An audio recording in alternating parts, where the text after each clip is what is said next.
Are you struggling for consistency in your sim racing? Does your iRating look like a roller coaster? If so, we have good news for you. The way to get more consistent is to first understand what you're doing differently than the professionals. And VRS is the answer. With our competitive subscription, you will have the telemetry, setups, tutorials, and everything else you need to fully analyze your driving. Our data packs and the ability to compare your driving with the best in the world will show you exactly where to adjust your inputs, change your driving line, and shave seconds off of your lap times. And our powerful and precise Direct Force Pro wheelbase and precision pedals are being used by some of the world's best drivers. All these champions agree that VRS hardware is not just the best on the market, it's also priced well below the competition. So if you're looking to upgrade to direct drive and the best pedals in sim racing, VRS is your answer. If you want to get better, get faster, and make it happen sooner rather than later, you owe it to yourself to find out why so many people are switching to VRS. You'll be so glad that you did. Visit www.virtualracingschool.com and learn why the best use VRS.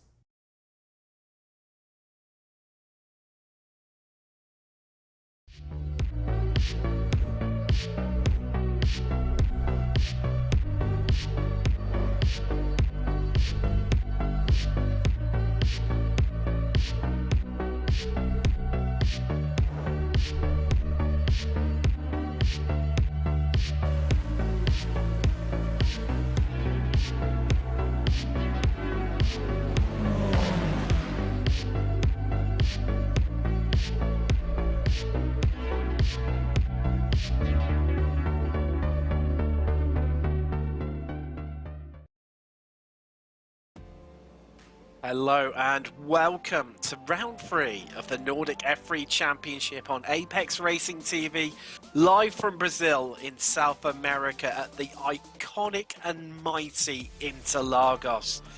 Now, Interlagos is something of a throwback circuit, built in the 1940s and updated just enough over the years to satisfy the demands of Formula 1 without destroying its essential character. And although the teams have given, its historic, its primitive paddock facilities, they give it much more of a lukewarm reception, but drivers and fans and spectators alike absolutely adore this place, and it's going to be interesting to see how the Nordic F3s get on this evening. I'm Tim Cox. We've got John Robinson in the production booth, but right now, as always, I'm joined by Seb Bosher-Williams. Seb, well, as we've seen so far in the 2 previous rounds, we've had 2 drivers who've won both races, so top victories, both races in race 1. Maya, both races in round 2. Bit of a pattern emerging. Do you think we're going to see the same again tonight? Good evening, everybody, and welcome once again to the Nordic F3 Championship. I kind of do, I think. I don't want it to be true. I love seeing different people at the top of the standings, but I think Maya and Torp have just been so dominant, and they're almost in the league ahead of everybody at the moment. Their driving is just so phenomenal that I think it's likely to happen. It is quite easy to overtake around here. Turn 1 is such a good opportunity. So I think we're going to see, the drivers who start on, start down in 8th place, of course, if you win the first race, of course, the top 8 gets reversed for the second race, and I think you will be able to see them coming through the field. So I think this track definitely sort of suits that hypothesis, but only time will tell. Of course, Thomas Torp last time at COTA had a fairly terrible day of being involved, I think crashing actually with his teammate in race 2, and didn't really have the pace in race 1. So Torp has got it all to do tonight, and Isaacson as well. He had another mare of a race, and Anders Meyer, well, he just went home laughing, and he is now actually at the top of the championship standings. He is indeed. He's got a 23-point advantage over Isaacson in second, and Torp just starting to get a cut adrift a little bit in these early stages of the championship on 218. Those 3 there in a bit of a league of their own, because Hendon in 4th place, he's all the way back on 187 points, with Grebstrad 10 points behind in 5th. Then rounding out your top 10, it's Larsen, Behrens, Gullikson, Jesserenbakken and Nielsen. And I don't know about you, Seb, if you were caught it quite on camera there, but as the drivers were heading on their outlap, I'm sure I spotted Jesper back in there having a bit of a, bit of a brake drag going on there, really slowing the car down, weaving furiously. Of course, you can't tell if they're on the brakes in these Formula cars due to them not having any brake lights, but it's good to see us alive and well. Not just in the GT3s has been heavily advertised, but also in F3. We've got some time starting to flood in as drivers cross the line, and it's Grebstrad. The initial pace of the 1:28.52, only 200ths quicker than Havard Gilkson behind him, and just waiting for the main protagonist to start to come through to see what the pole pace is going to be. Of course, the drivers have 4 laps, 10 minutes in which to complete those.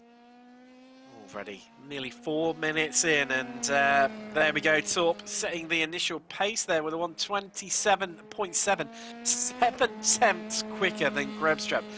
I mean, that's a big lap, and Isaacson must have had a bit of issues on his first lap there, because 20 seconds off the pace. So yeah, definitely not the best lap as Grebstrad back, and coming in line with the Grebstrads and Gullicksons there. On 7 tenths behind Torp, and some other than Torp, some incredibly close times there, Seb.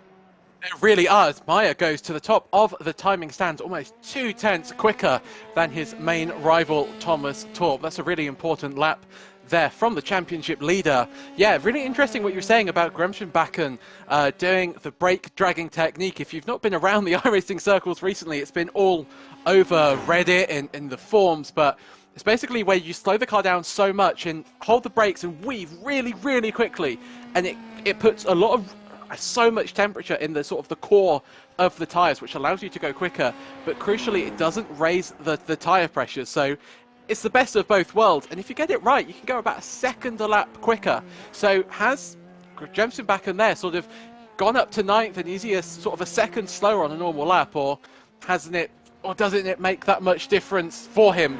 I'm not quite sure, but I think every driver is going to be doing it. As Thomas Torp has a storming lap, and he goes to the top of the timing stand. So the times are coming down. I have also just noticed how windy it is out on track.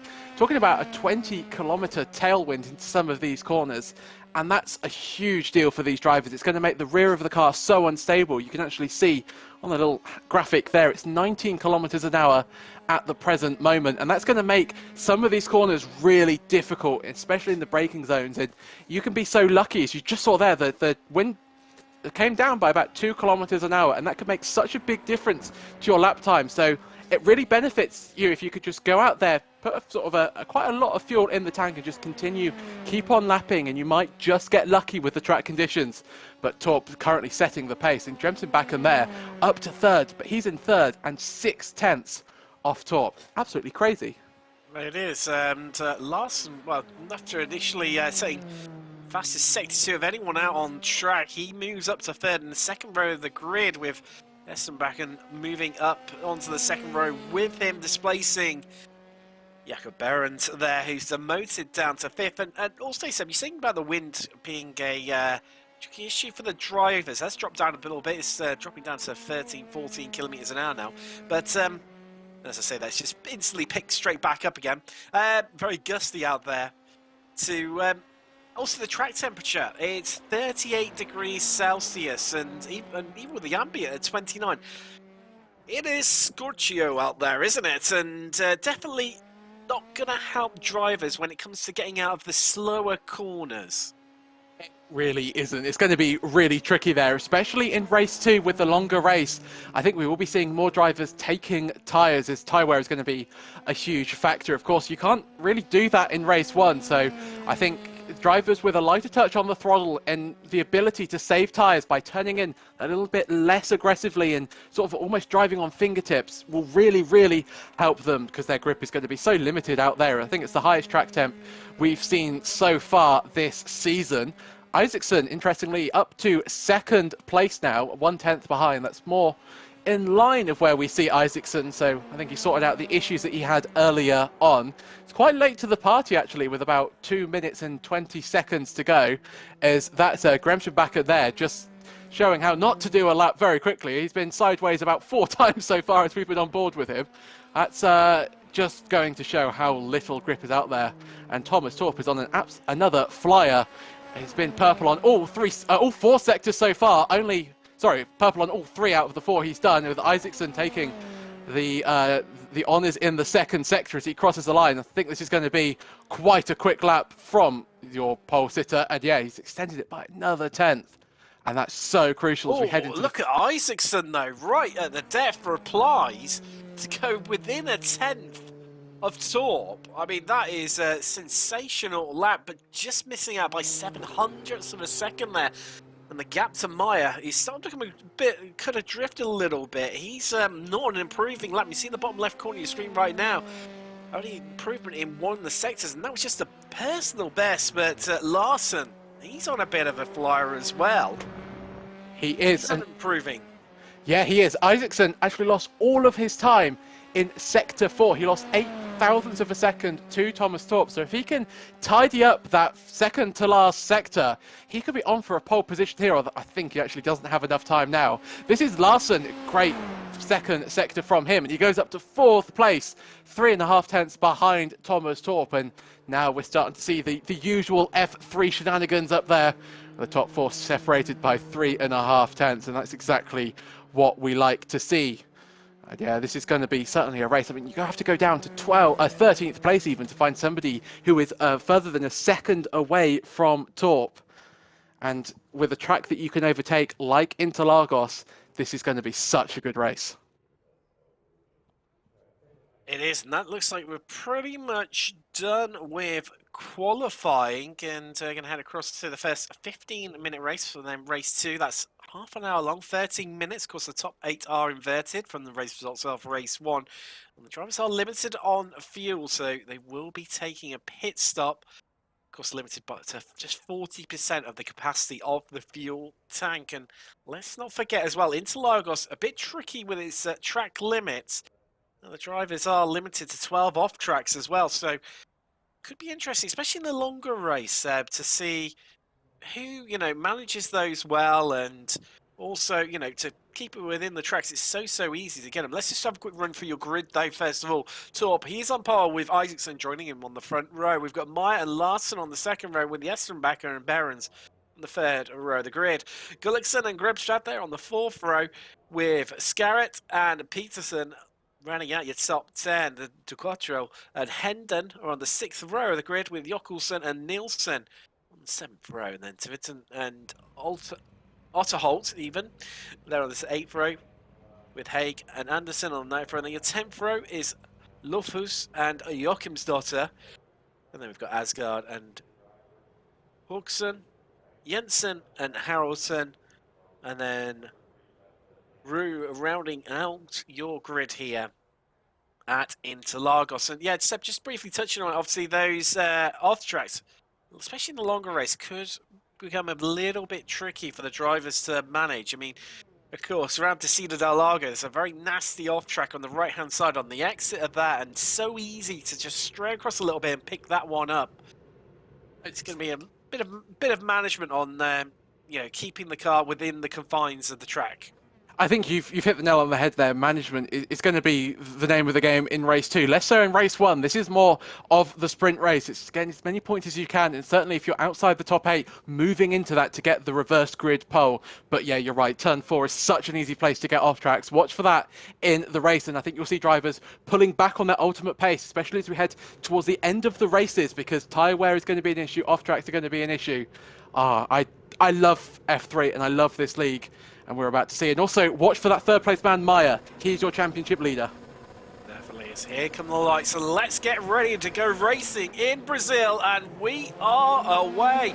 You said to keep an eye on Meyer. He's got a good start. He's pulling alongside Isaacson. But Torp already out into the lead comfortably as Meyer and Isaacson go side by side. Round through the center S's, but Meyer just had to tuck in behind Isaacson. But look, he's got Larson and Jessen back and tucked up right underneath his rear wing. as we head down the Retta Aposta for the first time, and Torqua's checked out at the front. Already a second clear as Maya looks up the inside here as we come through to Ciudad del Lago, and that's where I was talking about, where the car's just running wide. That's going to incur an off-track for them, and Maya has got past Isaacson already. But Isaacson, he's not letting him get away so easily as we just filter through for Fedora. And the pack is so close in these early stages. Gullickson there just looking to mount a bit of attack with Behrens, and also Larson getting involved too. Well, I'm amazed a bit, Seb. We've all got away really cleanly here. We've got two people in the... Kirsten, the commentator, strikes as Scarrett makes contact. Oh, we've got 2 cars off. I think Otterholt, Tveten, another car involved there. Hendon, Andreasen. Wow. If you've ever experienced the curse of the commentator, there is it in live format. So just saying how everyone's got away cleanly, then all of a sudden it kicks off. It certainly does. I think that was Scarrett, Hendon and Joachim Stotter involved. Yeah, sort of a clumsy first lap move there.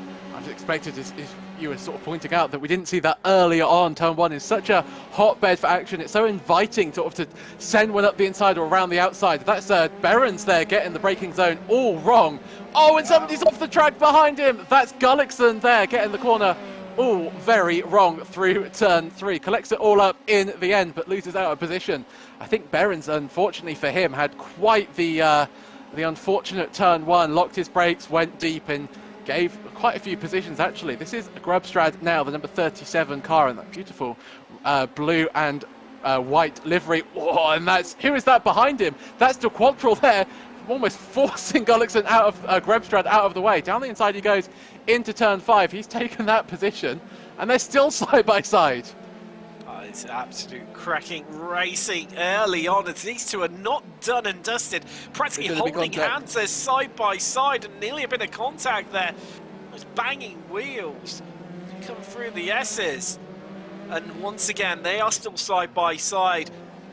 But De Quattrell, he's going to be on the outside into Young Cow and onto the brakes, but just looking a bit further down as Asgard there, just making a bit of progress. Currently your biggest position gain up 6 places in these early stages, but here comes the drag race all the way out of Janko down to turn 1. Who's going to come out on top? We've got Larson, we've got Behrens, we've got Gullickson, and they're going to try and make it 3 wide potentially here as everyone just squeezes in and breathes in a little bit to make it through the center S's in one piece. Somehow Larson comes out in top, but Behrens, he's fighting back against Gullickson. And now he's going to have the slipstream all the way down the Retta Aposta to the Ciudad del Lago. And who's going to be last to the late breakers? Well, it's Behrens, and he gets the move done over Gullickson. And just look in the background, Grosstad and Quattrell, they finally sorted themselves out with Gullickson just finishing ahead there. But these two aren't done and dusted, as Behrens just having to defend from Gullickson once more. As we head round Ferdura onto the brakes. Seb, how much is this going to be about managing your tyres? I mean, maybe not so much in the first race. It might play a little bit of a part of the story, but just managing those tyre temperatures. Because it's so easy with racing so aggressively like this. It's so hard to generate too much temperature in the tyres and therefore lose your grip. It's going to be so tricky, and I think in race 2 we're going to see very little of this sort of all-out wheel-to-wheel battling, because the temperatures will be through the roof, the grip will be just falling away, and it's a cycle. You can't really get out of it. As soon as you start losing the temperatures, you start sliding more, and that increases the temperatures. It's this vicious circle, and I think if you're somebody like De Quattrell, you just won't be doing this in race number 2. You'll be really trying to save those tyres, as Behrens once again is on the attack. Sorry, on the defence. It's Gullickson there side by side with him to head through turn 2. That's Grubstrad in the background trying to make it 3 wide. He's going to have an absolutely enormous run off the turn 3. They're going to make it 4 wide. I think we're going to give it a good go here down into the Ciudad del Lago. And wow, look at the move that De Quattrell has pulled off there, picking the pocket of Gullickson and Grubstrad to move up 2 places. Down the Retta Aposta, just hooked up the slipstream. Well, they were quarrelling with Behrens, But Gullickson, he's fighting back, and he is fighting back hard. And the Quattro could leave as another place to Grebstrad. As the Ignian Motorsport driver just locked in there, just trying to hang it right around the outside, but he's going to have to yield.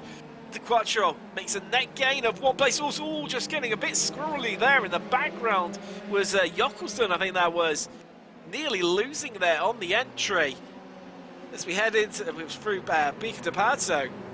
As we come round Juncal, wind up the cars once more, and well, all that's going on out of the front. Torp and Meyer, they are starting to pull away from the rest of the field. Isaacson just about remaining in touch with them. Although he is on the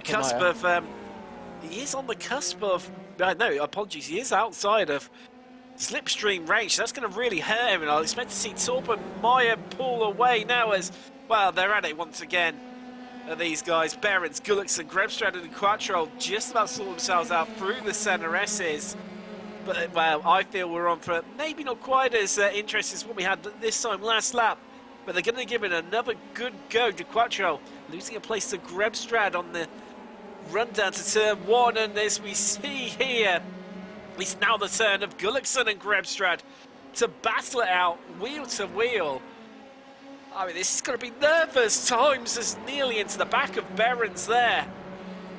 I mean, this could pay dividends for Behrens. You know, he could utilise this to really pull a gap over these two with just how much they're fighting, Seb, but can't seem to quite make it work at the moment. He can't. I think he's struggling a little bit for pace, and that straight is just so long as that's a very, very late move from Grebstrad there. But Gullickson just seems to have an answer for everything that Grebstrad tries. If he sort of dives down the inside, Gullickson just has more momentum and carries that momentum right around the outside, and he's still in that 7th place. But I think Jockelson is looking in the pound seat at the moment. He's got such a great view of not only this amazing battle, but if any of them start tripping over themselves, or there's a sort of a late lunge that doesn't work, as we're going to see one as we head into turn 1, Jockelson is looking in a really good spot. As we head down into turn 1 once again, Grebstrad decides on the inside. It looks like Gullickson has a little bit more straight line speed as he dives to the inside, and Grebstrad's going to try and go all the way around the outside. That becomes the inside for turn 2. Still side by side on the exit of turn 3. Look at De Quattro now. He is coming back at them as we see a move for the lead. Thomas Torp coming under pressure from Anders Meyer, who has set the fastest lap on the last 2 laps of the race. He's going to try the outside as we head into Ferradura. It's getting closer and closer between these two, as Meyer just holding on for dear life right round the outside onto the brakes. Torp just maintains it, but look, Isaacson in that 77 Delara F3 for IGL Coatings is close right up onto the back of them. Now, Seb, I've just spotted something, and I think that maybe Torp has got a little bit of floor damage. There's a bit of scuffing on the nose cone, which normally indicates that you've got damage to the floor. There's, oh, there you go, Meyer centered up the inside of Juncal, but is Torp going to have a better run out of it, because he's going to have all that outside line. But here comes Isaacson wanting to get involved in this freeway battle for the lead as we head towards the start-finish straight, and Meyer pulls out of the slipstream. We're going to have 2 wide, we're going to have 3 wide as we come across the crest of the hill towards the center S's. Hold tight, everyone, here we go, and they're still going to be 3 wide the whole way round the center S's. Isaacson just about backs up. Meyer keeping his nose where it's not wanted against Torp and has to slot back into 3rd. But Seb, I'm not sure how they've made it through there 3 wide. It's a struggle to make it 2 wide, let alone 3 wide, as we see Torp defending that inside line once again aggressively. And they just about sort themselves out, but that slower entry is going to really compromise Torp. As here comes Meyer, and this is surely going to be a change for the lead, because he's going to have the inside line for the next 2 corners.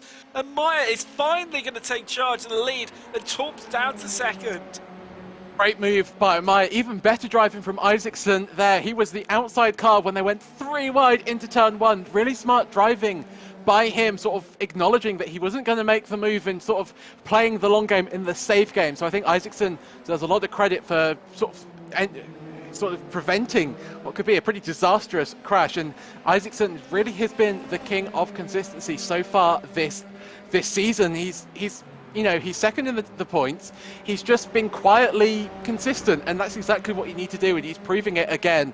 Meyer, I think you're right. I think Torp does have some damage. Meyer not.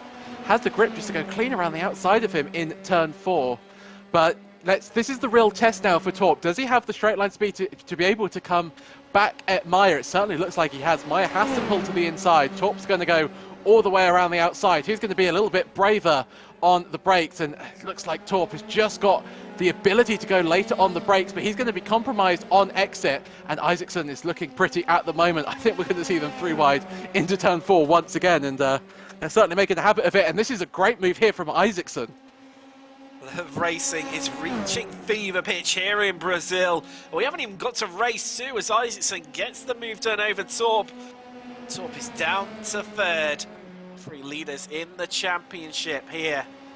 Wow, they are at it. They are deep in the trenches, scrapping this out. This is turning out to be a real slugfest of a race, of drivers swapping position, and Isaacson just about holds on to it. Will get away with that one due to being a slower exit off the corner, and the apex coming up really, really quickly. But that's going to give Maya just that bit of breathing space despite that little lock-up there.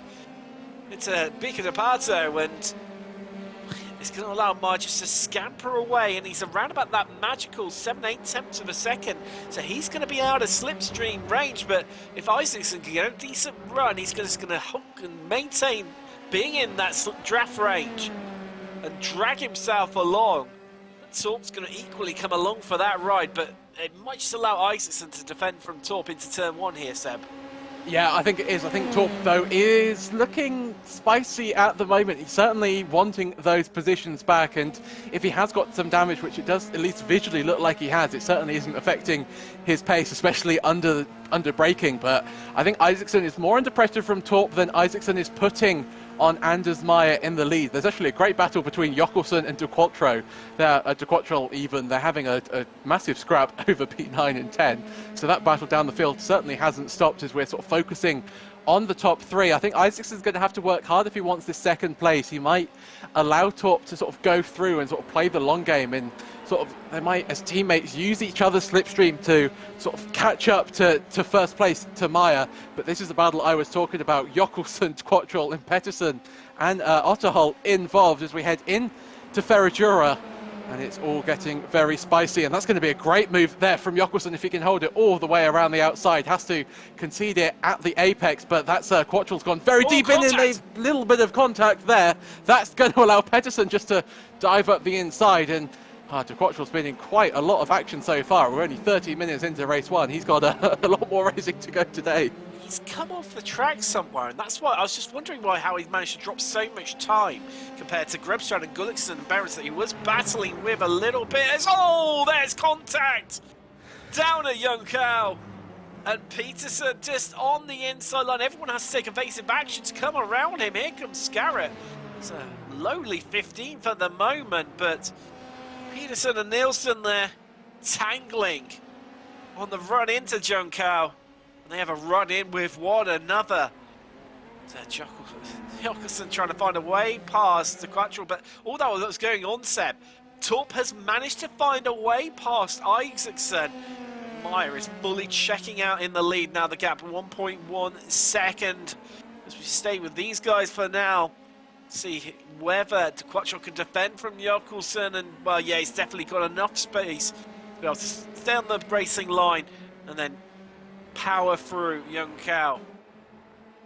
Yes, indeed. This is how Torp got past Isaacson. Is this going to be a little bit of a mistake from Isaacson? It certainly is. That's turn 6. He gets all out of shape, tyre temperatures through the roof, and almost concedes the position from Torp there. I think it was more of a case of Isaacson going a little bit deep into that next corner, more than letting him pass letting his teammate past him. But that's allowed Torp into 2nd.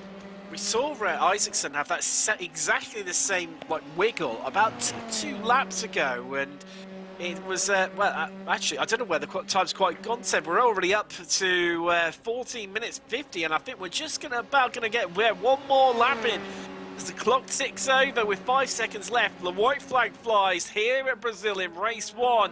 1 lap to go, and Maya is walking away with this one. But what has Isaacson got left up his sleeve for this last lap against Torp? I mean, surely, Seb, this has got to be just, maintain the gap, remain close, and have a real just drag fest to the line. and pray that you've done enough coming out of Junkow to come alongside and time everything perfectly and get the jump in the slipstream over top. Oh, and yeah, if you're Isaacson, you're going to be, all your sort of mental capacity through the lap is going to be visualizing the exit of Junkow and maximizing your braking into the corner, making sure that you're smooth on the throttle on the exit to, you're right, get that run and try and steal that second place from your teammate Thomas Torp. I think Isaacson's a little bit too far behind, goes very deep under brakes though into Bico de Pato there, really maximizing everything he can. He certainly wants this position. There's no sign of him waiting and sort of just accepting third place as they use the runoff area into Zheng Xiao, and Torp's a little bit wide on exit there. That wouldn't be the exit he would have wanted. I think he's a little bit too far ahead of your Isaacson, and certainly too far ahead is Anders Meyer. He's going to cross the line. A great race from him, and unfortunately for him, all our eyes on the Torp-Isaacson battle. Yeah, that's happening just behind him. Meyer takes the checker flag here in race 1. Astounding race from him. Wants to go out in front. Torp finishes second. Isaacson in third. Wow, that makes it now 3 wins on the bounce for Meyer. He is definitely the man in form right now. As Quattro beating Jokumsen and also Holt there to come in on 9th place. Scarrett maybe going to be disappointed by that one in 14th by his own standards, as everyone just takes a little bit of a breather on this in-lap over what has been, I tell you what, Seb, some absolutely crazy racing. And so we'll take you through the classified results very, very shortly. I mean, funnily enough, this is exactly the same podium that we had in race 1 at Kota, with Meyer taking the victory, Torp in second, and Isaacson in third. Can Meyer make it 4 wins on the bounce?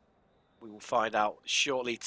Larson comes home in 4th, with Jessenbracken in 5th, Behrens 6th, Grebstrad 7th. There's Gulliksen, Ducatchal, and Jokkelsen in 10th. Then we've got Otto Holt, Sviten, Lufus, Scarrett, Haugson, Haraldson, Andresen. Joachimsdotter takes you up to 18th place, with Haig and Asgard running out your top 20. And then it's Hendon, Nielsen, Peterson, Jensen, and Rue rounding out your field, with Jensen obviously retiring a couple of laps in, and Rue unfortunately didn't make the grid here. Wow. In between the 2 races, we're just going to take a quick break. We'll see you on the other side. We'll be back for race 2.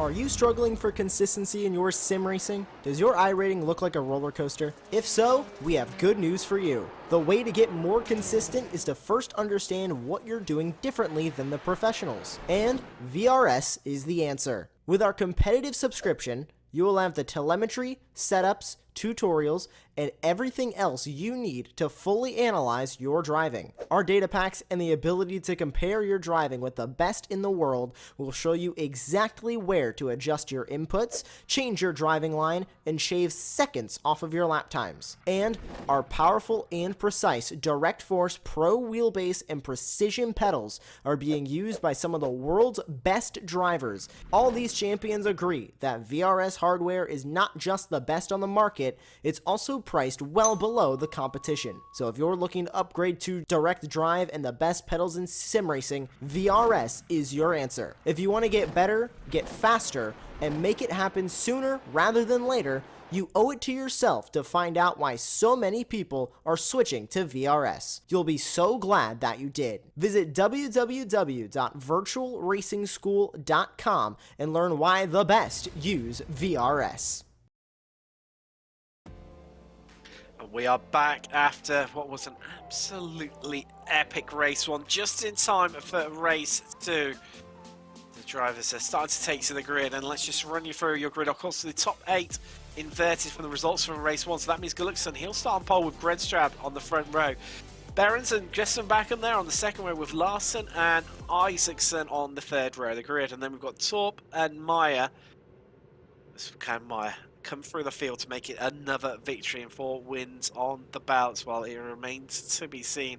The rest of the field just forming up as they were in race 1 as for their race finishing. So got Quattrol and Jockelson, they'll be starting behind our lead 2 in 10th. 9th and 10th respectively on the 5th row of the grid. So of course we've got the limited fuel tanks, so that means we will have pit stops in this race. Like you say, drivers could well potentially change tyres. More probably about managing the tyre temperatures necessarily than wear, I feel. Yep, totally agree with you. It's right to get underway. It's going to be such a good race. Certainly one to keep on watching. It is indeed, and let's get ready to go racing for race 2 here at Interlagos, and we are away, and Meyer just not getting the best of start he might have hoped for as everyone just fans out across the track early on. And Gullickson and Gredstrad, the 2 from the front row, they remain in 1st and 2nd for the moment. Everyone getting away as they were, as Isaacson's dropping a couple places early on because Torp and Meyer have got past. Isaacson's dropped more places. He's getting absolutely mugged on this opening lap. He's down 5 places as we head down the straight for the first time. Isaacson was... Sorry to cut in that. Isaacson went wide on the exit of turn 3, got into the grass and had to really, he had nowhere to go other than just sort of lift off the throttle and allow everybody to go past him. Scarrett's had an incident out there to top off what was a fairly disappointing race 1 if you are Alexander Scarrett. So really not good couple of starts for the IGL Coatings cars. Is the number 46 there, almost getting rear-ended by his teammate. Can't quite see the car number there. That's Larson. That was Torp. One of our main protagonists, almost rear-ending the number 46 car, just proving how eager these drivers are to get past what they would consider being a little bit slower traffic. Of course, these are not slow drivers whatsoever. Gullickson, though, had a great start, really nailed it. Of course, he's no stranger to starting on reverse grid pole. Did exactly the same 2 weeks ago in the Circuit of the Americas. And Gredstrad also was, I think, 3rd in that race. So these drivers know how to start a race from the top. Can they hold on to these positions? Behrens behind them is looking very quick as well. And Gremsbakken as well. And Anders Meyer's had a really, really good start. But look at this. This is Del Quattro. We know that he is not afraid to get his elbows out. And he's certainly proving that. Racing with race 1 winner with Torp right behind him. Del Quattro really getting stuck in on lap 2. So Meyer's made real good progress there out of Yonkau and getting himself now not only ahead of Torp but also positioning a car in the form of De Quattro in between him, and this is going to allow him just to scamper away, head off up the track and put some real clear air between himself and Torp. And now begins the hunt down of Jesperbakken and Larson, who are just ahead of him, around about 7/10 up the road, and they are battling as De Quattro just fighting it out with Torp, a little bit gingerly from the pair of them onto the brakes as Quattro just closes it off to stop any progress from Torp. But Torp needs to be careful because Jockelson is on the attack and feeling racy, but that is a move set up early on by Torp, and he's made it past Quattro, but he needs to really get a cracking exit here out of Yonkau, because otherwise Quattro's going to come straight back at him in the slipstream, and Jockelson is tied right into them, and also Isaacson, he's managed to pick up another place, back up to 10th now. Still 4 places down from where he started, as here comes Quattro out of the slipstream and into attack mode as he tries to launch his way past, and Jockelson just elects to sit behind the pair of them as they go side by side through the center. Rest is in the Quattro, makes contact with Torp. Oh no, it's all gone wrong for Torp. Oh, disastrous race, just like in Kota when he had that spin. It is literally like, it's history repeating itself, isn't it, Seb? I mean, I was really looking back as well through. Of course, race 1 started on pole was Torp. Likewise, we had a Kota as well. So pole sitter and podium were all exactly the same. The pole sitter for race 2, Gullickson, obviously, after the 8th place finish in race 1, it's like history's repeating itself. So based on that, the form book says, and the patterns emerging, Meyer will win this with Grebstrad in 2nd and Gullickson in 3rd. Well, Gullickson and Grebstrad are up in 1st and 2nd already. Can Meyer come along and join in the party and have a bit of history repeating itself, as we only had 2 weeks ago as Torp trying to find a way back through the field. That is getting past Hausen. Oh, wow, Torp has got a big order and has got to pray for a bit of luck and got racing gods to be on his side. But about our top 2 battling it out. Look, they've got Behrens. Jakob Behrens, the number 12, tucks it right behind, pulls out sharply from the slipstream of Grebstrad. Tries to hold it right round the outside of the entrance to the centre S. Just elects to back out of it there, and Grebstrad holds on to 2nd. And he might just get a slightly better run off here, because he's tucked right up into the slipstream of Gullickson. They could trade places, but down the field, Meyer trying to find his way past Jestrenbacher. Jestrenbacher defends hard to the inside. Meyer moves out onto the racing line, looking for the switchback there to carry more momentum through to Interlagos. And now the race up the hill. I'm not sure if he's done enough here, Seb. I think he's going to try, though. Late move to the inside of Ferradura. Great move there by Anders Meyer. This is a really crucial part of the race for our race 1 winner. He needs to get through this, the traffic ahead of him, as cleanly and without losing as much time as possible. There's been, I think, an incident down the field. Joachim Stotter, Asgard and Jensen all have had either a crash between themselves or 3 individual. We can actually have a look at the replay now. This is Joachim Stotter in the number 23 car. This is Ferradura they're coming into. And what's going to happen? Oh, and they're sort of merged together at the apex. A huge accident there for Joachim Stotter. Rounds off again a pretty terrible race for her. She dropped some places in race 1. Of course, had that great race at Kota, went as longer on fuel than anybody else. I was sort of watching her today, thinking that she could do the same and sort of play a little bit of a dark horse in this race, but that's not going to come to fruition. But yeah, back to Anders here. It's so important that he makes these moves, doesn't lose too much time, and actually it's crucial that Gullickson, Grebstrad and Behrens all continue to fight at the field, is exactly what they're doing. This is Behrens down the inside of Grebstrad. He takes that coveted 2nd place, as long as he can keep it all within the limits of the racetrack on exit. Grebstrad's going to have a little bit of a move to the inside, but he's going to have to be forced around the long way round Ferradura, and I don't think he's going to have the momentum to do that. And Behrens takes that position once again. And as long as they keep on doing this, this is just going to allow Meyer just to catch up. He's going to get onto the back of this pack, and his pace, even in traffic, has been very competitive. So I think, as you were talking about history repeating itself, it's certainly looking like it could happen again. And you're right, that would be 4 wins on the trot for Anders Meyer, and exactly what you need to do if you're going for a championship. Well, Behrens and Grebstrad have been battling. You can visually see it now, but Gullickson is really pulling away. Behrens is out onto the grass, and that's going to give Grebstrad back 2nd place. Practically a platter. Says, thank you very much, I'll have a piece of that. But Behrens, he's going to be in the slipstream. We're going to see a big lunge into the centre S as he's closing in, and then there's nearly contact between the pair of them as they came across the start-finish line. And Behrens, despite running wide out of Young Cow, pulls alongside, but Grebstrad just gets his elbows out and muscles his way back into that 2nd place and puts a big stamp on the ground.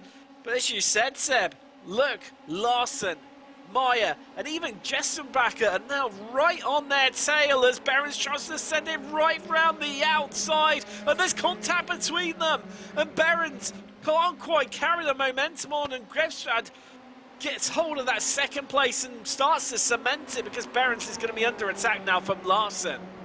Yeah, they were so lucky that that was sort of wheel face to wheel face. It could have easily ended up in almost an aeroplane accident. Grebstrad has a huge lockup into turn 6 there. Not exactly what you want to do, as you've just taken that 2nd place. Behrens is still in that slipstream. He's going to be a real threat into turn 1.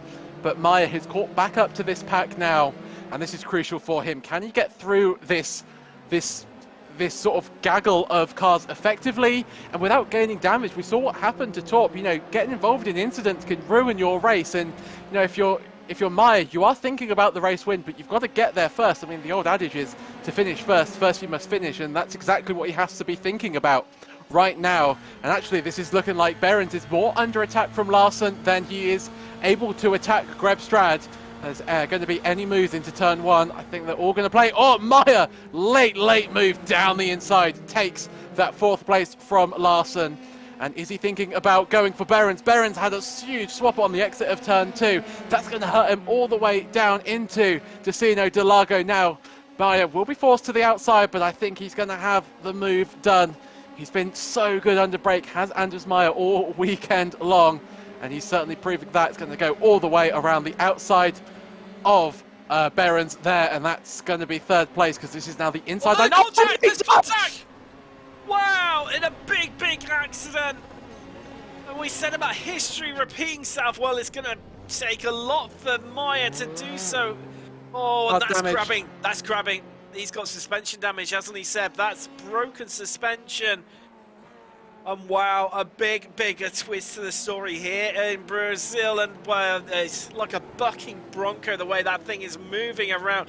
And then when it gets remotely close to the accelerator, and these three, I tell you what, well, they were slashing and hacking at one another like they were trying to scythe their way through the Amazon rainforest. And you had to wonder with just how close they were getting. They were gambling on it being fine, and they just pushed the limits just that bit too far, as Meyer is desperately trying to get that car back to the pit lane. As we've got, I think, Quattro, he's headed into the pits. Some pit stops starting to happen here. I mean, we're already, you know, just over a third of the race completed. Gullickson, he's cleared off into the distance, 3.5 seconds. Grebstrad looks good for 2nd now. It's 2 seconds clear of Yestenbacher. Ready. Spectacular stuff, but the man we're seeing on screen right now, Thomas Torp, this plays right into his hands, Seb, in terms of the championship with Meyer gone. It certainly does. I mean, all 3 of the main championship protagonists, if we've been calling them all race, have each had their own issues. Torp with that incident at turn 1, Isaacson with that botched start going wide at turn 3, and of course that incident with Behrens there for Meyer. I think Behrens has to take a little bit more of the blame after watching that replay. They sort of merged together, but I think Behrens moved that a little bit more, so yeah, not exactly what we want to see, but you're right, they were racing so close together, it was bound to happen. I mean, we've had so much wheel-to-wheel action in both race 1 and race 2. I'm surprised we haven't seen more incidents like that. But yes, this is Thomas Torp's time to really consolidate his position, to gain as many points as possible. You know, when you watch other racing series and they talk about a champion's drive, and sometimes it's not about winning the race, it's about bringing a car that might be damaged home and maximising the points, and I think Torp is exactly doing that at the moment. But if you're Gullickson out in the lead, you are counting your lucky stars. I mean, he's had really good pace throughout this race, so it's not like it's undeserved in any capacity. He's done such a good job, but he's almost 4 seconds ahead of Grebstrad in a league of his own at the moment, and he's looking really good for this race win if he can just keep this pace up. So if you're Gullickson, you've got a massive smile under that crush helmet. Well, we've had some big sways in positions gained already. Nielsen in 12th place. He's at 10 places so far. And Haraldson in 7th, up 9 places himself, although he's coming under a bit of pressure right now. It's Viten trying to displace him and make that only 8 positions gain, and he does it with relative ease. And Haraldson could lose a place to Isaacson, who's carrying so much momentum round to Cedar del Lago. He's going to get himself boxed in. Clever maneuver there by Haraldson just to box his opponent in to kill off any momentum, but Isaacson uses that outside line to cut back and to snatch 8th place off of Haraldson, who's not giving it up without a fight, trying desperately to hold on the inside line. But Isaacson just shows his ability and class there to hold on. And he's up into 8th, and you have to wonder just how long it will be before he makes his way past Sviten and up into 7th. Yeah, Isaacson really has had to to come back through the field, which he's done really, really well. And this is the second race, really. I mean, if we go back to Kota, he had to do the same thing after spinning early on. So he's not unfamiliar with having to make his way through the pack, and actually he can do it really well. He's got such a cool head, and that's Scarrett actually behind him, making the move on to Viton as well. So Viton's lost 2 places in 1 lap, and there it is. Isaacson passed to Viton into turn 1. Fairly easy move for Isaacson there, not really. Viton didn't really put up too much of a fight, knows it's not really his battle today. I think he'll sort of use a slipstream, but he's looking behind him, he's thinking more about Scarrett and Haraldson. He knows that that's more of his battle today, and Isaacson a little bit out of position. This is Del Quattro though, trying to go all the way around the outside of Haraldson. He's been in the wars, has De Quattro. Has De Quattro already made a stop? I think he has, so he's looking pretty good in this race at the moment. 28 seconds off the lead, and I think he has already made his necessary trip to the pit. So De Quattro, a bit of a dark horse in this race. Of course, he's not afraid to get his elbows out. He's made some incredible moves in race 1. We know he can overtake, and his pace has actually been pretty good. So he's certainly one to keep your eye on as the pit stops sort of shake themselves out. Still got 15 minutes to go in this race. I am for one, very pleased with that. And that's Jensen Bakken in the pit. So he's the first of the sort of top 3 to make his pit stop. And let's see if we can watch him and see if he does take tyres or if it's just a fuel stop only. And this is really going to dictate the race today, is who's feeling a little bit like a gambler and who wants to gamble on some new tyres. Jensen Bakken certainly doesn't. So he is not to change his tyres. So the drivers... one, Seb, is where he comes out in relation to Isaacson, who was already stopped and was the highest position of any drivers who'd already made their pit stop. He stopped on lap 7. We're currently on lap 10. And while they've pretty much come out together, but Jensen Bakken just ahead by around about a second, 1.1 seconds maybe. It's all happening in the background here. Scarrett involved with Control. It's Viton locked in a battle with one another. And if it's a Quattro right now, I mean, surely, Seb, you want to clear these cars as quick as possible and to stay with the cars that have already pitted, being Jensen Bakken and Isaacson. Yeah, it's certainly not playing into De Quattro's hands at the moment, as he's stuck behind Scarrett, who is not stopped. So yeah, he's really not working. Sorry, Seb, that's a change for 4th place. Torp has caught and made his way past Otterholt. So Torp now up into 4th. I mean, it's a tall order. He's got 11 seconds nearly between himself and Jokkelsen, who's occupying the last place on the podium. And interestingly, if the drivers who are currently on the podium positions right now, all 3 of them, their first name base starts with a H and then an A. Useless fact. A little bit of another pattern emerging. Or am I just reading too much into this one, Seb? I think you've gone mad, Tim. I think we all have after this race. Is there down the inside goes that's to Viton on Haraldson. Actually, Haraldson is caught up to Viton. Oh, and to Viton's round. Too much ambition on the throttle there. So easy to do into turn 1. It's off camber. Surprised we haven't seen more drivers have a little bit of an incident at turn 1. This is allowed De Quattro, though, to have a look at Scarrett. He's going to go clean around the outside. Scarrett, though, is just later on the brakes, gets it slowed down more efficiently and takes that position. And if you're De Quattro, you are starting to realise that if he doesn't get past Scarrett soon, it's really hampering his strategy of pitting earlier, because he is losing so much time. To Isaacson, as you rightly pointed out, has already made his pit stop along with Jensen Bakken, and this is not what you want to do if you're Del Quattro. So yes, he's keep an eye on this battle in the timing tower. That's going to be a move down the inside for De Quattro. Leaders in, Seb. Gullickson is in from the lead and in a comfortable lead at that. And Grefstein, he's going to carry on for another lap. Jokkelsen, the other one of our top 3, is in as well. Oh, yeah, there you go, Seb. Answer your question. Well, the leaders, it looks like everyone's going to remain on the tyres that they are. Just looking at the times, I can't really see anyone who has elected to go for that, just to put some colder rubber on. Trying to get a bit of grip and head out again. Oh, Jokkelsen, now that's interesting because he's going to come out behind Yesterbakken, and equally Isaacson has made his way past Yesterbakken while we've been looking at all this action. It's all happening here, and Jokkelsen's going to come out right in amongst and battle with De Quattro. There comes De Quattro, flying around through the center S's, and he's going to carry a lot more momentum, a lot more speed, and we're going to see a lunge up the inside here potentially, but no, so De Quattro's under attack from Scarra, and oh, they make contact on the entrance to the Interlagos. Oh, De Quattro, is his car okay? I thought the rear of his car was detached. Might have been a little bit of netco damage for the number 013 car. It looks like it's all driving in a straight line, so I think he's been very lucky to get away from that incident almost scot-free. Scarra there very late on the brakes. Whether it was too late, I think as a discussion there will rage on into the night. Certainly will in the Discord. As yeah, this is Jokkelsen, the number 08 car, looking pretty good at the moment.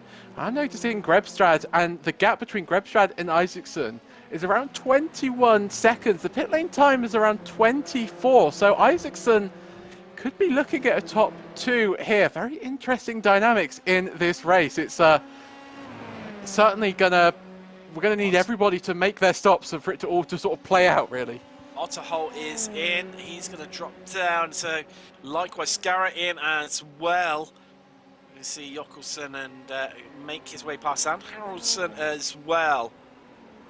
Going to come out probably. Oh, De Quattro as well, making his way past too. So it looks like they're going to come around maybe, I think, just in front of Tveiten. Potentially, no, not even there, but incredibly close stuff. So, of drivers yet to pit, Grebstrad, our leader. Thorpe in 3rd place is yet to stop, and then Haraldson in 7th. Currently up 9 places, but that's due to pit stops at the moment. As here's another driver yet to stop, Peterson in that 903 F3. He's having a bit of a battle with Tveiten, who hasn't stopped either. So these two running on minimum amount of fuel right now. Currently, Larson is going to feel like he's being really held up behind them because these two are scrapping out over positions, not only on track but also, where they're going to be in relation. There's a bit of a lock-up there from Tveiten and Larson. Chance to try and clean him now, but let's not forget he's on a much heavier fuel load, isn't he, Seb? So Car's going to feel a bit sluggish compared to the agility of like a mountain goat that Tveiten's car's going to have. Oh, certainly. It's going to allow Tveiten to brake later, to take more apex speed in, and of course these drivers aren't changing tyres. They don't gain the benefits, if you've just pitted of fresh rubber. So yeah, Tveiten in the pound seat at the moment, although he will be pulling into the pits any time soon. Might even be this lap, and it certainly looks that way, along with Haraldson up ahead, and I think that's Pettersson as well coming into the pits. No, it wasn't Pettersson. Yeah, still going strong. I think he sort of faked actually to go into the pits because I certainly saw him pull towards the inside of the track. But really interesting up the field, noticing that Gullikson is our de facto race leader, we'll call him. He's the first of the drivers to have already made their mandatory stop.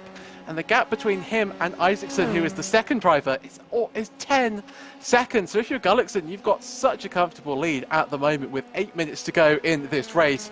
Of course, Grebstrad and Torp still to make their mandatory pit stops. This is your race leader. He's actually made great fuel mileage, has Grebstrad really done very well. One of the longest running drivers so far. He ends his streak of laps not pitted as he's right in to reset that counter. And again, I don't think we'll be seeing any drivers really take tyres. So very interesting because, we were talking to some of the drivers after the last race, weren't we, Tim? And they were saying that it's like a second more to take tyres. So to me, I thought it would be a no-brainer to take tyres.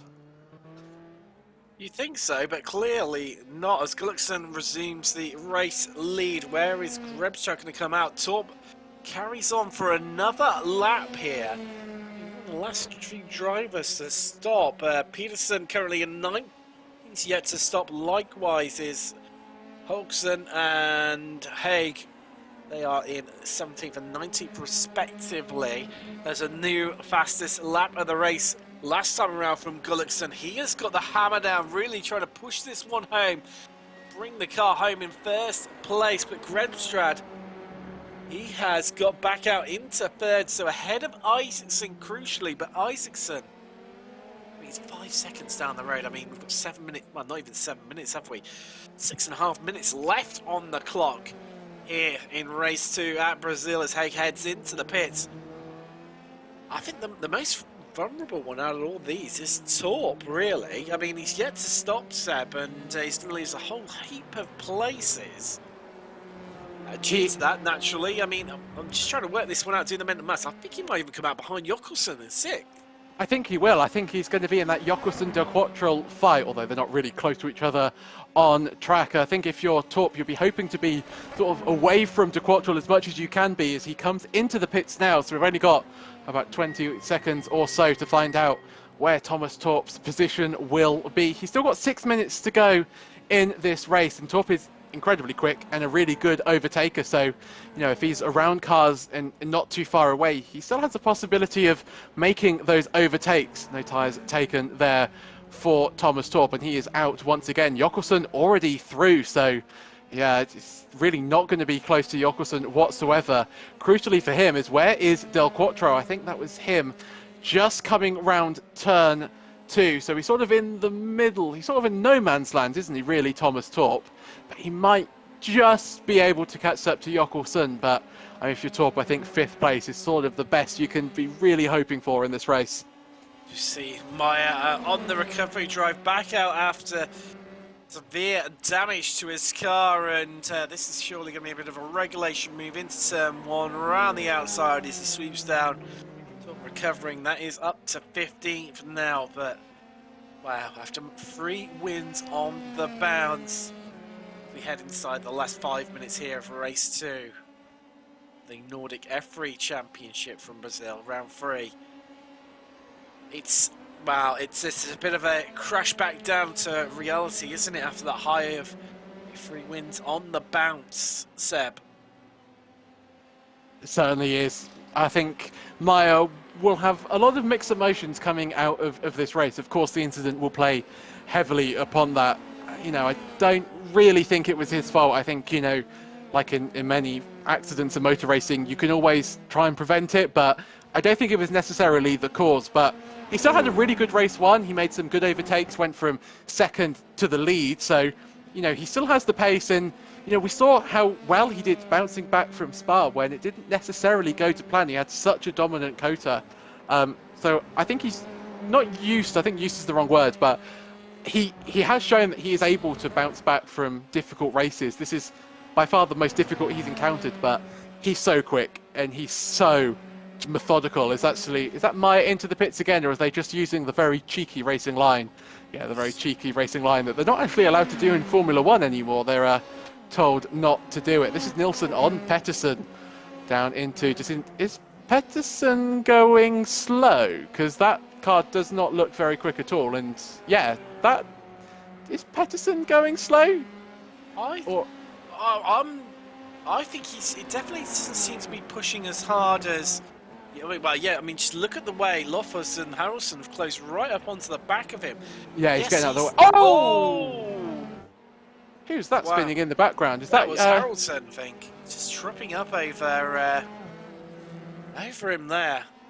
No, it was even Loffers, yeah. It was just Loffers, I think. So, it's all happening here. It was Joachim Sotter. Joachim Sotter had the spin behind. So Joachim Sotter is actually a lap down after that crash earlier on. Something's happened or happening to Pettersson out there. Really not got the pace that you would expect from a Formula 3 car. And Pettersson has certainly been up there. So I wonder if it's more of a mechanical issue. Of course, no real mechanical issues in sim racing, but you can have equipment failures. Your pedals might not be working, and he pulls into the pits. Wow, Joachim Sotter gets so close to the pit wall there. So easy to lose a wheel, and it doesn't look like there's any damage to Pettersson's car, but I have a feeling that might be the end of his race here at Interlagos. I'm actually wondering, Seb, whether he never put enough fuel in to get himself to the end. And I think that could well be what it is. I think it could be something literally as simple as that. Having said that, he has been stationary for quite a while now. Oh, no, he's out again. So I think, yeah, it could be not enough petrol on board for him. So back out again to see our leader, Gullikson. Interesting, if their podiums remain as they are right now, it means that Isaacson finished on the podium at 5 out of the 6 races, if you include this one, that we're currently still under 1.5 minutes remaining. That is impressive, and consistency is... Ooh, who was that there? That was Hay. Putting in a bit deep. Yeah, a little, not the rejoin that Gullikson would have wanted, especially as you're leading the race. I almost had Ocon Verstappen vibes, same location on the circuit. They all get away all okay. So Haig, I think, not having the best of races, down in 19th place. And let's have a look at the replay. All seems fairly good into turn 1, hits the apex very nicely. Is going to use too much curb on the apex of turn 2. And round she goes and actually hits the back of the car, and that flashing past is your race leader, just showing how close you always are to disaster in motorsports. And Gullikson 4.5 seconds up ahead against P2, but yes, you can never be sure until you've crossed that line. I'm just trying to have a bit of a look at the time here, Seb. I think we're going to get one more lap here. I think Gullikson just about making it across. Let's find out as we come round. Yeah, he's got about 15 seconds. This is going to be close to the wire yet again, actually. Like we had in race 1, but yeah, I think he's just about going to get it. There we go. The white flag flies once again here in Interlagos. We have 1 lap remaining in race 2. 1 lap for Gullikson just to nurse the car home. Top. Well, he's in these closing stages. He's closing right up onto the back of Jokkelsen. Some defense to the inside there, hugging the pit wall practically. However, surely for Torp now, Seb, this is about just, you know, positioning him and keeping close behind and then launching an attack like we saw pretty much in race 1 drivers do, where brilliant exit out of Junkel and get it on the a drag race to the line. He's going to have to do that. There was a little bit of traffic into Destino del Lago there, which meant that Torp couldn't, even if he wanted to, make a move. So yeah, you're right. He's got to be, again, focusing on Jean Xiao. Unlike last race, or race number 1, when it was Isaacson on Torp, this is Torp on Jokkelsen. This is really crucial for Torp, though. He needs as many points as possible salvaged from this race. Oh, and he's round! Oh, no! An unforced error from Torp. Just got a little bit confused, I think, by Jokkelsen slowing up in the apex of the corner. Luckily for him, he's only lost 1 position, but that's not the finish Torp would have wanted. This, however, is the finish that Gullikson would have wanted as he crosses the line to win race number 2 here at Interlagos. Wow, Gullikson takes the victory here. What has been an astounding race with Grebstrad in second. And that means that is a pole to a victory lap. That race even for Gullikson. Isaacson, good result for him. That's 2 third places here in Brazil. The Agile Coatings driver. Spectacular style. Wow. Starts to come across the line. Scout's going to round out your top 10, but we walk away from this one, Seb.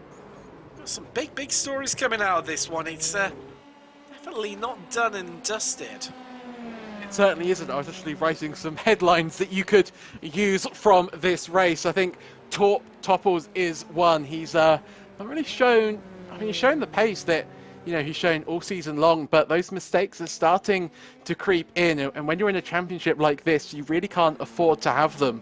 And it's sort of fortunate for Torp that Maya, down in 13th, had more of an issue in that damage. And that sort of recovery lap that he had to do back to the pits cost him so much time in the end. But if you're Torp, you need to almost not worry about the pace and do what Isaacson's doing and just be consistently on the podium. Actually, in fact, you were talking about this is the 5th time out of 6 races that Isaacson's been on the podium. The only time that he wasn't on the podium, especially when Torp crashed into him at Kota.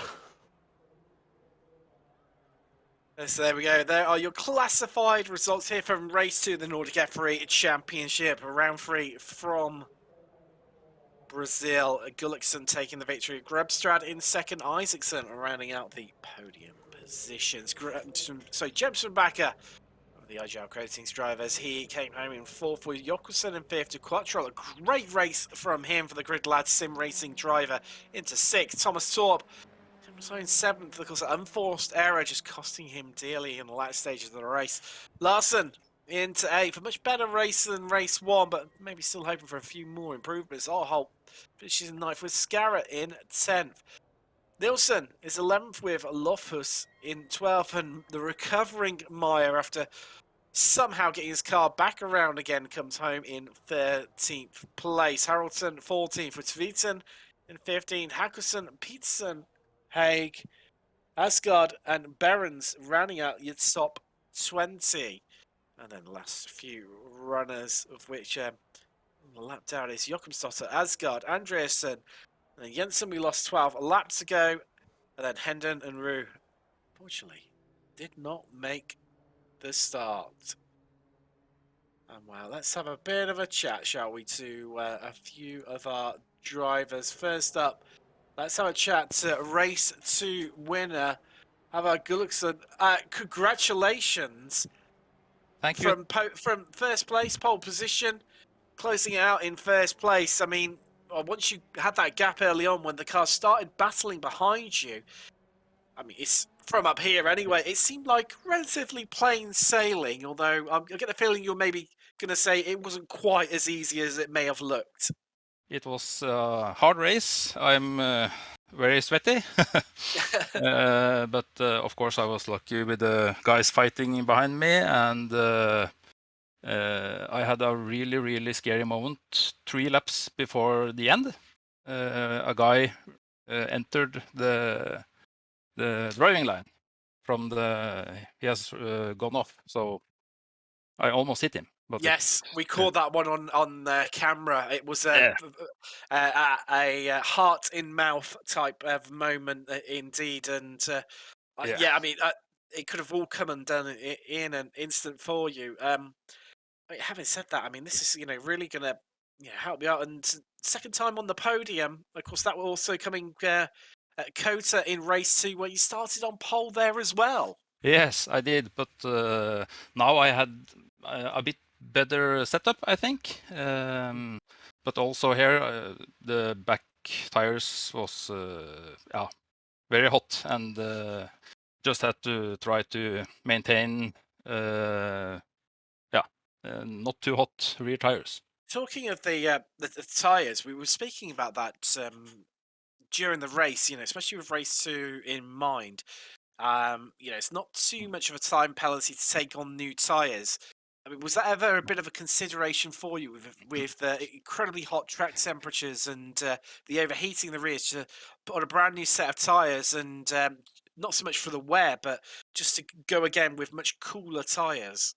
No, because on Kota I tried to change all 4, but the starting lap after you have changed the tires is very, very bad. You have no grip at all, so you lose a lot more than just changing in the pit. Okay, that's interesting to know. It's definitely, that seems like the lesser of 2 evils there. Before we let you go, anyone you want to give a shout out to at all? Of course, my teammates, Jeroen and Ernst Olav. Jeroen finished P6, that's good. And of course, Håkon and Nils Erik on the podium, so congrats to them also. How about Gilson, your winner here in race 2? Now, Seb, I believe that you are standing by with Hakon Grebstrad, our race 2 second place driver. I certainly am. Good evening, Hakon. What a race from your side. Of course, a good race 1, and that gave you the perfect starting position for race 2. Yeah, I mean, I would have liked to be further up in quali, but apparently I need to learn some quali things. Well, talking of that, we saw some drivers in qualifying doing the brake dragging trick. Were you one of them, or did you sort of stay away from that? Well, I'll admit I tried doing it on my 4th lap, but I have no idea what I'm doing when it comes to brake dragging. So Interesting. Yeah, I think we saw some drivers try it. I'm not sure if anybody actually set their fastest laps with the technique, but I didn't manage to watch everybody. So, but race 2 was really good from your side. Had some good battles at the top of the field, and yeah, sort of talk us through race 2. Yeah, no, it was well, yeah, fairly straightforward. Kept up with who were there for a good while, and then started fighting with Torp, I think it was, which lost us the draft of Hovar, and yeah, I think what did Torp and Honors have an incident? Something happened back there, which kind of just put me in a pocket there with air on both sides. It was actually 2 different incidents for Torp and Anders. So yeah, but from your side, you sort of talk about losing the draft. I think, was it really important around here? If you lost it, was it really difficult to then sort of catch back up to the car ahead? For me, it was, yeah. My setup definitely wasn't optimal. I was not fast enough on the straights. I could catch a little bit in the corners, but not enough to make up for what I lost. So losing the draft was yeah, I had no chance of catching back up at that point. That's really interesting. And do you sort of feel that you could have got the win today, or do you think second place was your sort of maximum position? No, I think I had the pace on me for sure. So it would have been a hard fought. Even if I did have the draft, I wouldn't have been able to get any runs on him. So Oh, it's really interesting. I mean, a great race from your side. You provided a lot of action and entertainment, and it was a pleasure to watch you. Is there anybody you'd like to sort of shout out at all? I just gotta shout out to my team, Magnum Motorsport, and all the guys over there.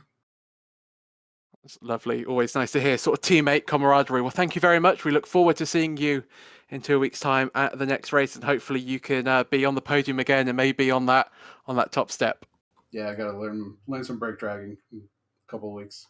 YouTube is your friend. Yeah. Thank you very much. And that was your second place man. And I think, Tim, you've got our final podium sitter. I have, yes. A man who'd be incredibly happy working away from round 3 in Brazil with 2 third places to his name. Now joined by Nils Erik Isaacson. Nils, wow, it definitely seemed like to be an absolute dogfight. Really scrappy affair out there, especially having to wrestle with the high track temperatures and also the high winds as well. Yeah, it was very difficult. I don't remember this kind of conditions in the training, so I didn't have any race pace. I felt so it was maximum. I think today I was a bit lucky in the feature race though. So I mean, you say you didn't have much pace. I mean, compared to your championship rivals of Meyer and Torp, you've finished on the podium more than the pair of them. It's now 5 races out of 6 so far this season that you've been on the podium, whereas they've only managed 4 podiums to their name. Obviously, I know they have got some wins in there as well. So, I mean, overall, surely, walking away from Interlagos, you've got to be relatively happy.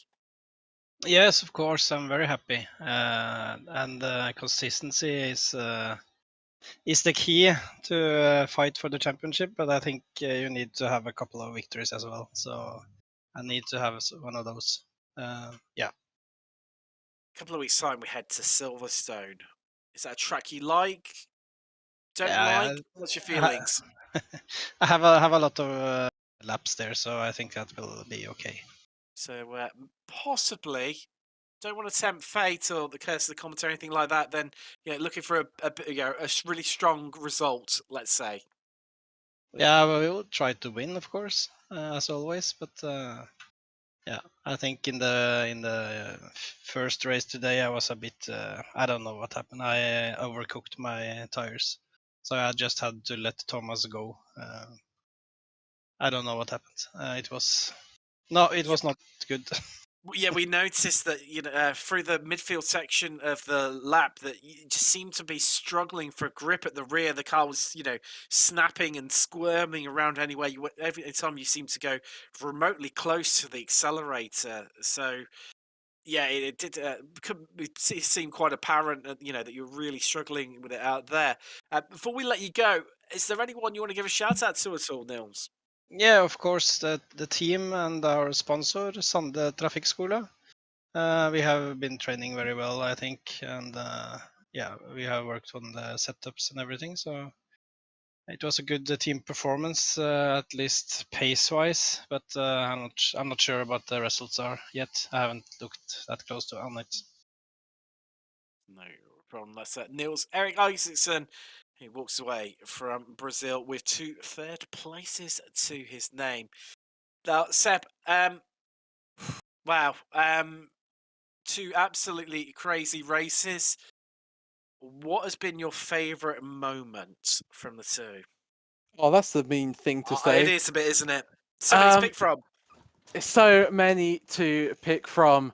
I always do the easy answer, and I'm certainly not going to change that tonight. I think overall it's just been the amount of wheel-to-wheel action that we've seen, especially heading from turn 1 all the way down into turn 4, and just people being able to race side by side with very minimal contact. If I had to choose a moment, it would be when they almost went 4 wide on the entrance to turn 1 in race 1, although it's been so crazy I've forgotten who that involved. But if you were involved in that, that was certainly my favourite moment.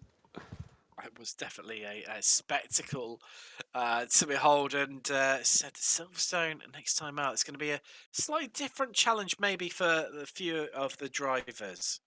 It is. It's going to be dominated a lot more by setup choice. I think we're going to see much more low downforce setups. I think again tyre wear is going to be an issue, especially with Maggotts and Beckett's. That's such high speed complex. We're not going to see is nowhere near as high as track temps. Of course, we're going to Britain, so it's going to be cooler. I think that's going to almost give the drivers a little bit of false sense of security with their tyres. And it's Silverstone. It's easy to overtake, and it always provides good racing, and it's a track that drivers know. So, and with the caliber of drivers we've got here, it's just going to be again an amazing race. And if you haven't had enough action for your week, coming up on the channel on Saturday night at 8 p.m. GMT, we have got the Apex Racing Academy F3 Series, where Seb will be back in the commentary box for that one. That's at Virginia International Raceway. And then I'll be on the channel later in the evening from 10:45. We have Formula Renault 3.5 visiting Bathurst. And then we've got the SRF Weekend Warriors, an absolutely epic series that is. That's at 9 o'clock on Sunday evening. Or on Monday, we sort of round out the extended weekend. I'll be back in the commentary box for the Israel Racing League Summit Point, round 4 in the touring cars. That is always wild and exciting from those guys. Definitely drama filled. But wow, what can we say from Interlagos? It's been amazing. We've had some epic moves, as Seb said, about that 4 wide nearly into turn 1. Congratulations to Meyer for his victory, and likewise Gullickson, his first time on the top step of the podium and breaking the dominance of Torp and Meyer of holding on to that step. But from John Robertson, the production review, Seb Bolsh-Williams, and I've been Tim Cox, and we'll see you in 2 weeks' time when the Nordic F3 Championship returns here at Apex Racing TV to Silverstone.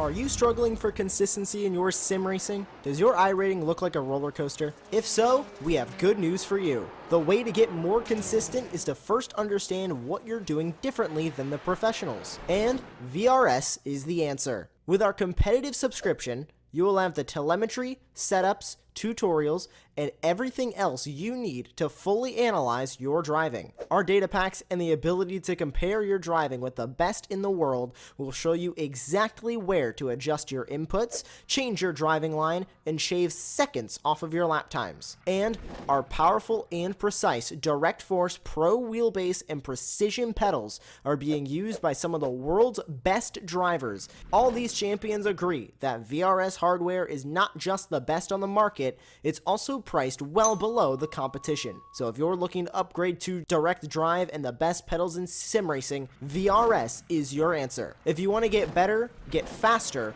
and make it happen sooner rather than later, you owe it to yourself to find out why so many people are switching to VRS. You'll be so glad that you did. Visit www.virtualracingschool.com and learn why the best use VRS.